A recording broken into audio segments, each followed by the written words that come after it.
Welcome back to my channel. আগের ভিডিওতে আমরা ভয়েস চেঞ্জের ইনডিফিনাইট টেন্সের উপরে নিয়মগুলো দেখেছি। আজকে আমি এই ভিডিওতে তোমাদেরকে কন্টিনিউয়াস টেন্সের উপরে ভয়েস চেঞ্জের যে নিয়মগুলো রয়েছে সেগুলো নিয়ে আলোচনা করব। দেখো, কন্টিনিউয়াস টেন্স মূলত তিন প্রকার: প্রেজেন্ট কন্টিনিউয়াস, পাস্ট কন্টিনিউয়াস এবং ফিউচার কন্টিনিউয়াস। তো দেখো, প্রেজেন্ট কন্টিনিউয়াস টেন্সের ভয়েস চেঞ্জ জানতে গেলে আমাদেরকে প্রেজেন্ট কন্টিনিউয়াস টেন্সের স্ট্রাকচারটা আমাদেরকে ভালো করে জানতে হবে। প্রেজেন্ট কন্টিনিউয়াস টেন্সের স্ট্রাকচার: সাবজেক্ট অনুযায়ী অক্সিলারি ভার্ব এম অথবা ইজ অথবা আর। অর্থাৎ সাবজেক্ট যদি আই হয় তারপরে আমরা বসাবো এম, সাবজেক্ট যদি সিঙ্গুলার হয় তখন আমরা বসাবো ইজ, সাবজেক্ট যদি প্লুরাল হয় তখন তারপরে আমরা বসাবো আর। ঠিক আছে, দেখো তাহলে সাবজেক্ট, অক্সিলারি ভার্ব প্লাস ভার্বের সঙ্গে আইএনজি। ভার্বের পর আইএনজি মানে ভার্বের প্রেজেন্ট ফর্মের সাথে আইএনজি। এখানে আমি লিখেই দিচ্ছি, ভার্বের প্রেজেন্ট ফর্মের সাথে আইএনজি। V1 মানে প্রেজেন্ট ফর্ম আমরা জানি। এরপরে রাখছি কি অবজেক্ট। তাহলে সাবজেক্ট, অক্সিলারি ভার্ব, ভার্বের সাথে আইএনজি এবং সবশেষে থাকছে অবজেক্ট। এটাই হচ্ছে প্রেজেন্ট কন্টিনিউয়াস টেন্সের স্ট্রাকচার। এবার আমরা যখন এটাকে ভয়েস চেঞ্জ করব তখন দেখো ফরম্যাটটা কেমনভাবে চেঞ্জ হয়। অবজেক্ট বাক্যের প্রথমে বসে যায়, সেই অনুযায়ী অক্সিলারি ভার্ব, তারপরে থাকবে বিং ভার্বের থার্ড ফর্ম, তারপর থাকবে বাই, তারপর থাকবে সাবজেক্ট। ঠিক আছে, দেখো ইনডিফিনাইট টেন্সের থেকে একটুখানি আলাদা এই জায়গাটাতে। এই যে বিং, এই পজিশনটা ইনডিফিনাইট টেন্সের থেকে আলাদা। তোমরা যারা এখনো ইনডিফিনাইট টেন্সের ভয়েস চেঞ্জের ভিডিও দেখোনি, আমি ডেসক্রিপশন বক্সে ওই ভিডিও লিঙ্ক দিয়ে রাখবো এবং আই বাটনেও মেনশন করছি, তোমরা ওই ভিডিওটি আমার চ্যানেল থেকে দেখতে পারো গিয়ে।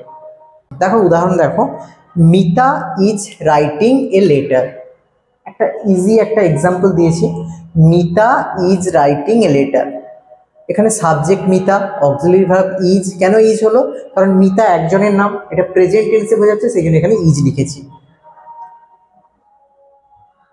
এরপরে রয়েছে রাইটিং, তারপরে থাকছে এ লেটার। এই সেন্টেন্সে দেখো ভালো করে, এ লেটারটা হচ্ছে অবজেক্ট, রাইটিং ভার্বের সঙ্গে আইএনজি, ইজ তো অক্সিলারি ভার্ব আর মিতা সাবজেক্ট। আমরা যেরকম নিয়মটা দেখেছি, অবজেক্ট বাক্যের প্রথমে যাবে, তাহলে এ লেটার এখানে অবজেক্ট ছিল, বাক্যের প্রথমে বসেছে। দেখো এ লেটার সিঙ্গুলার, সেজন্য এরপরে আমরা ইউজ করেছি কি ইজ। এ লেটার ইজ, স্ট্রাকচারে বিং ছিল, বিং বসেছি। কেন বিং বসেছে? কারণ ভার্বের সাথে আইএনজি ছিল, সেই আইএনজিটা এখানে বিং হিসাবে বসেছে।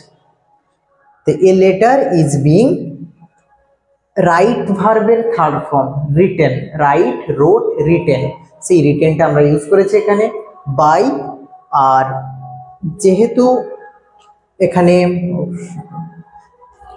এখানে মিতা ছিল সেজন্য আমরা এটা শেষে লিখব মিতা।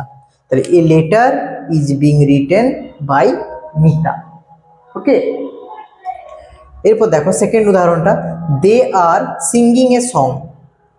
এই সেন্টেন্সে দেটা সাবজেক্ট আর অক্সিলারি ভার্ব, সিঙ্গিংটা ভার্বের সাথে আইএনজি ফর্ম এবং সবশেষে থাকছে এ সং, এটা হচ্ছে বাক্যের অবজেক্ট।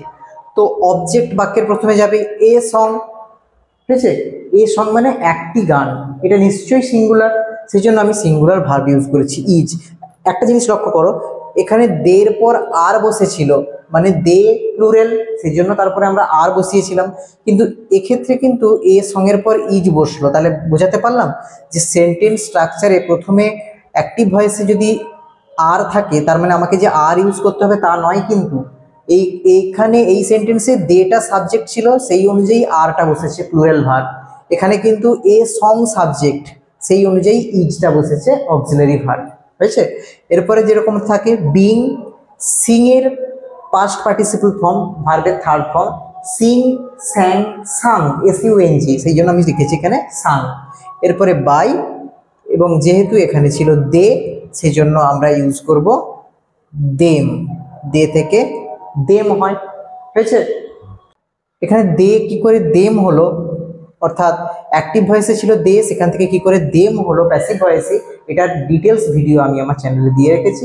তোমরা যারা এখনো ভিডিও দেখোনি ওই ভিডিওটি তোমরা দেখতে পারো, আমি আই বাটনে এর লিঙ্ক দিয়ে রাখবো। দেখো তাহলে আমরা আরেকবার বলছি, দে আর সিঙ্গিং এ সং, এখানে এ সংটা অবজেক্ট, সেই অনুযায়ী অবজেক্ট হয়েছে। তারপরে অক্সিলারি ভার্ব বসেছে being, sung by them. Clear? Present continuous টেন্সের ক্লিয়ার হলো, প্রেজেন্ট কন্টিনিউয়াস টেন্সের ভয়েস চেঞ্জ। এবার চলো আমরা পাস্ট কন্টিনিউয়াস টেন্সে দেখি। দেখো পাস্ট কন্টিনিউয়াস টেন্সের স্ট্রাকচার আমরা জানি, সাবজেক্ট, তারপরে ওয়াজ অথবা ওয়্যার। সাবজেক্ট অনুযায়ী ওয়াজ বা ওয়্যার। সাবজেক্ট যদি সিঙ্গুলার হয় তখন বসাবো ওয়াজ, সাবজেক্ট যদি প্লুরাল হয় তখন বসাবো ওয়্যার। তারপরে একই রকম ভার্বের সঙ্গে আইএনজি, ভার্বের প্রেজেন্ট ফর্মের সাথে আইএনজি বসবে এবং সবশেষে থাকবে অবজেক্ট। এবার আমরা জানি যেরকম অবজেক্টটা বাক্যের প্রথমে বসবে, অবজেক্ট অনুযায়ী আমরা বসাবো ওয়াজ অথবা ওয়্যার, তারপরে বিং, তারপর ভার্বের থার্ড ফর্ম অর্থাৎ পাস্ট পার্টিসিপল ফর্ম, বাই, এবং সবশেষে থাকবে সাবজেক্ট। যেটা প্রেজেন্ট কন্টিনিউয়াস টেন্সে যা ছিল দেখো পাস্ট কন্টিনিউয়াস টেন্সে হুবহু সেম। আলাদা জায়গা কোনটা? শুধু এই অক্সিলারি ভার্বের জায়গাটা আলাদা। এখানে অ্যামিজ ছিল, এই জায়গায় হয়েছে ওয়াজ wire. It is the only difference. Amidst আর এর জায়গায় আমরা ইউজ করব ওয়াজ ওয়্যার। ক্লিয়ার? দেখো উদাহরণ, Rahul was writing an email.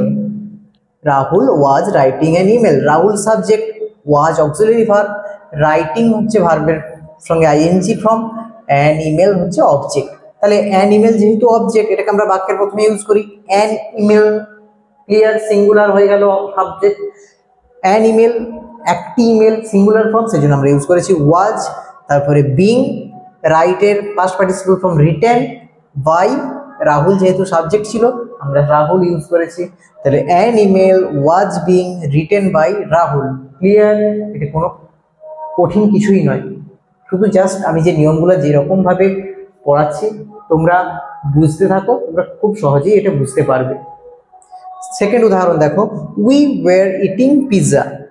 We were eating pizza, এখানে উইটা কি এখানে সাবজেক্ট। আচ্ছা উইটা বলো তো তোমরা কি সাবজেক্ট?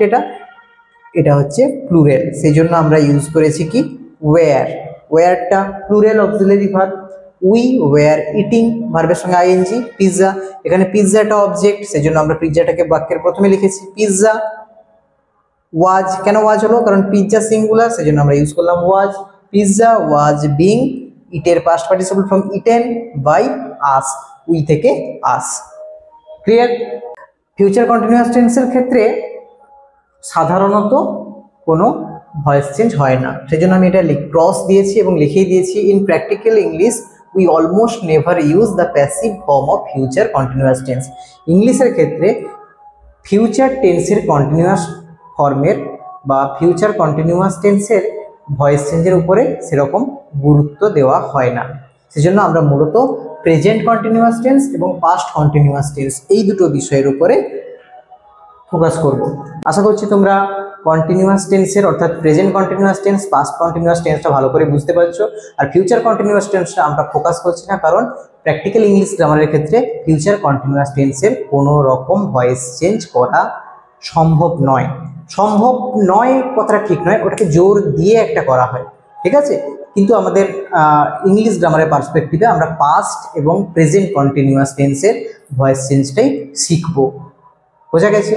ভিডিওটি দেখে তোমাদের কেমন লাগলো অবশ্যই আমাকে কমেন্ট করে জানাবে, এবং কোথাও যদি ডাউট থাকে সেটাও তোমরা জানাতে ভুলবে না। আজকের ভিডিও এই পর্যন্ত। সবাইকে অনেক ধন্যবাদ ভিডিওটি দেখার জন্য।